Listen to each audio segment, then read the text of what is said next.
ಯಲ್ಲಾಪುರ ತಾಲೂಕಿನ ಆನಗೋಡು ಗೋಪಾಲಕೃಷ್ಣ ದೇವಸ್ಥಾನದ ಅಷ್ಟಬಂಧ ಮಹೋತ್ಸವ ಸಮಾರೋಪ. ವಾಗ್ಮಿ ಚಕ್ರವರ್ತಿ ಸೂಲಿಬೇಳೆ ವಿಶೇಷ ಉಪನ್ಯಾಸ.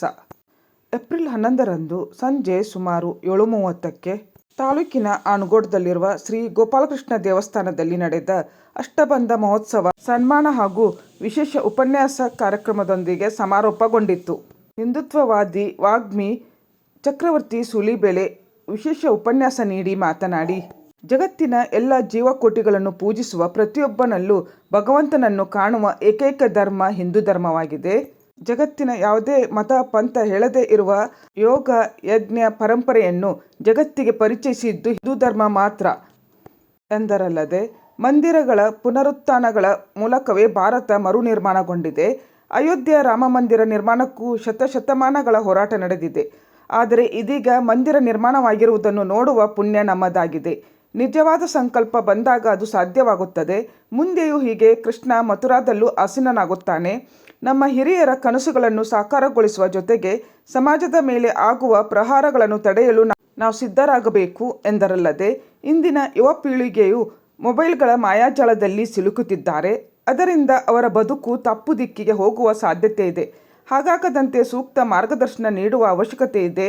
ದೇವಸ್ಥಾನಗಳು ಸಮಾಜವನ್ನು ಜಾಗೃತಗೊಳಿಸಿ ಮನಸ್ಸುಗಳನ್ನು ಕಟ್ಟುವ ಕೇಂದ್ರಗಳಾಗಬೇಕು ಎಂದರು. ವಿಶ್ವದರ್ಶನ ಸಂಸ್ಥೆಯ ಅಧ್ಯಕ್ಷ ಹರಿಪ್ರಕಾಶ್ ಕೊನೆಮನೆ ಪ್ರಾಸ್ತಾವಿಕ ಮಾತನಾಡಿ, ಈ ದೇವಸ್ಥಾನ ಧಾರ್ಮಿಕ, ಆಧ್ಯಾತ್ಮಿಕ, ಸಾಮಾಜಿಕವಾಗಿಯೂ ವಿಶೇಷತೆ ಹೊಂದಿದೆ. ದೇವಸ್ಥಾನದ ಅಭಿವೃದ್ಧಿಯಲ್ಲಿ ಗಣಪತಿ ಮಾಣಿಗೆದೇವರ ಇಡೀ ಕುಟುಂಬವೇ ತನು ಮನ ಧನದಿಂದ ಸಮರ್ಪಿಸಿಕೊಂಡಿದ್ದಾರೆ ಎಂದರು. ಇದೇ ಸಂದರ್ಭದಲ್ಲಿ ಹಿರಿಯ ಸಹಕಾರಿ ನಾರಾಯಣ್ ಕಾಮೇಶ್ವರ್ ಭಟ್, ಅಗ್ಗಾಶಿ ಕುಂಬ್ರಿ, ವಿದ್ವಾನ್ ಗಣಪತಿ ರಾ ಭಟ್, ಗೋಪಾಲಕೃಷ್ಣ ಭಟ್ ಮತ್ತು ಮಹಾದೇವಿ ಭಟ್ ಅವರನ್ನು ಸನ್ಮಾನಿಸಿ ಗೌರವಿಸಲಾಯಿತು. ದೇವಸ್ಥಾನ ಸಮಿತಿಯ ಅಧ್ಯಕ್ಷ ಗಣಪತಿ ಮಾಣಿಗದ್ದೆ ಅಧ್ಯಕ್ಷತೆ ವಹಿಸಿ ಮಾತನಾಡಿ, ದೇವಸ್ಥಾನದ ಅಭಿವೃದ್ಧಿಗೆ ಸಹಕರಿಸಿದವರನ್ನು ಸ್ಮರಿಸಿದರು. ಗಣೇಶ್ ಹೆಗಡೆ ನೆರ್ಲೆಮನೆ ಸ್ವಾಗತಿಸಿದರು. ಸಹನಾ ಗಾಂವ್ಕರ್ ಪ್ರಾರ್ಥಿಸಿದರು. ಸತೀಶ್ ಯಲ್ಲಾಪುರ್ ನಿರ್ವಹಿಸಿದರು. ಕಾರ್ಯದರ್ಶಿ ನರಸಿಂಹ ವಡಗಿರಿಪಾಲ್ ವಂದಿಸಿದರು. ಯಾವ ಮತಪಂಥಕ್ಕೂ ಧೈರ್ಯವಿಲ್ಲದೆ ಇರುವಂತ ಒಂದು ಸಂಗತಿಯನ್ನ ಹಿಂದೂ ಧರ್ಮ ಹೇಳ್ತು. ನಾನು ಭಾರತ ಅಂತ ಹೇಳಲ್ಲ, ಹಿಂದೂ ಧರ್ಮ ಅಂತ ಹೇಳ್ತೀನಿ. ಯಾಕೆ ಅಂತಂದ್ರೆ ಯಾವ್ದಾವ್ದನ್ನ ಹಿಂದೂ ಧರ್ಮ ಅಂತ ಹೇಳಿದೆಯೋ ಅದನ್ನೆಲ್ಲ ಭಾರತ ಭಾರತ ಅಂತ ರೂಢಿ ಮಾಡಿಟ್ಬಿಟ್ಟಿದೀವಿ. ನಾವೊಂಥರ ಸೆಕ್ಯುಲರ್. ಹಿಂದೂ ಅಂತಂದ್ರೆ ಕೆಲವರಿಗೆ ಬೇಜಾರಾಗುತ್ತೆ ಅಂತ ಭಾರತ ಅಂತ ಹೇಳೋದು. ಹೇಳಿದೆಲ್ಲ ಹಿಂದುತ್ವದೆ. ಯೋಗ ಜಗತ್ತಿಗೆ ಯಾರು ಕೊಟ್ಟಿದ್ದು? ಭಾರತ ಕೊಟ್ಟಿದ್ದು. ಭಾರತ ಅಲ್ಲ ರೀ, ಹಿಂದೂಗಳು ಕೊಟ್ಟಿದ್ದು ಅಂತ. ಭಾರತ ಇದಕ್ಕಿಂತಲೂ ಅಖಂಡವಾಗಿತ್ತು, ವಿಸ್ತಾರವಾಗಿತ್ತು. ಜಗತ್ತಿಗೆ ಯಜ್ಞದ ಪರಿಕಲ್ಪನೆ ಯಾರು ಕೊಟ್ಟಿದ್ದು? ಭಾರತ ಕೊಟ್ಟಿದ್ದು ಅಲ್ಲ. ಹೌದು, ಭಾರತ ಹೌದು, ಆದ್ರೆ ಅದಕ್ಕಿಂತಲೂ ಹತ್ತಿರವಾದ್ದು ಹಿಂದೂ ಕೊಟ್ಟಿದ್ದು.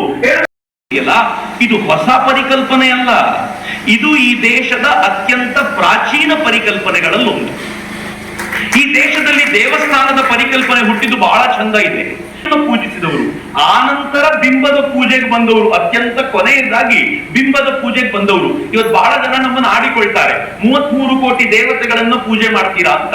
ನಾನು ಅದಕ್ಕೆ ತಮಾಷೆ ಮಾಡ್ತೀನಿ, 33 ಕೋಟಿ ಅಲ್ಲ, ಜಗತ್ತಿನಲ್ಲಿ ಎಷ್ಟು ಜೀವಕೋಟಿಗಳಿದೆಯೋ ಅಷ್ಟೂ ಜೀವಕೋಟಿಗಳನ್ನ ಪೂಜೆ ಮಾಡುವುದರಲ್ಲಿ ಒಬ್ಬ ಹಿಂದುವಿಗೆ ಯಾವ ದೋಷವೂ ಇಲ್ಲ. ಯಾಕೆಂದ್ರೆ ಪ್ರತಿಯೊಬ್ಬನಲ್ಲೂ ಭಗವಂತನಿದ್ದಾನೆ ಅಂತ ಭಾವಿಸಿ ನಂಬುವ ಏಕೈಕ ವ್ಯಕ್ತಿ ಇದ್ರೆ ಅವನು ಹಿಂದೂ ಮಾತ್ರ. ಸಾರ್ವಜನಿಕ ಜೀವನ ಅಂದ್ರೆ ಏನು, ನಾವು ಹೇಗೆ ಬದುಕಬೇಕು ಅನ್ನುವ ಶಿಕ್ಷಣವನ್ನು ನಾನು 40 ವರ್ಷಗಳ ಹಿಂದೆ ಪಡೆದಿದ್ದೆ. ಅದನ್ನ ಏನಾದ್ರೂ ಪಟ್ಟಿ ಇಳಿಸಬೇಕು ಅನ್ನುವಂಥ ಪ್ರಯತ್ನ ಆಗಿತ್ತು. ಹಾಗಾಗಿ ನನ್ನ ಜೀವನ ಈ ವಿಷಯದಲ್ಲಿ ನನ್ನ ಜೊತೆಗಾರರನ್ನು ಸೇರಿಕೊಂಡು, ಊರಿನ ಎಲ್ಲ ಸ್ನೇಹಿತರನ್ನು ಸೇರಿಕೊಂಡು, ಎಲ್ಲ ಮನೆಗಳವರ ಜೊತೆಗೆ ಆತ್ಮೀಯ ಸಂಬಂಧ ಇಟ್ಕೊಂಡು ನಮ್ಮೂರಿಗೆ ಒಂದು ಸುತ್ತಮುತ್ತಲ ಎಲ್ಲ ಊರಿಗೂ ಕೂಡ ಇದು ಅನುಕೂಲ ಆಗಿದೆ ಅಂತ ನಾನು ಭಾವಿಸ್ತೇನೆ. ಅತ್ಯಂತ ಸಂತೋಷದಿಂದ ಹೇಳ್ಕೊಳ್ತೇನೆ.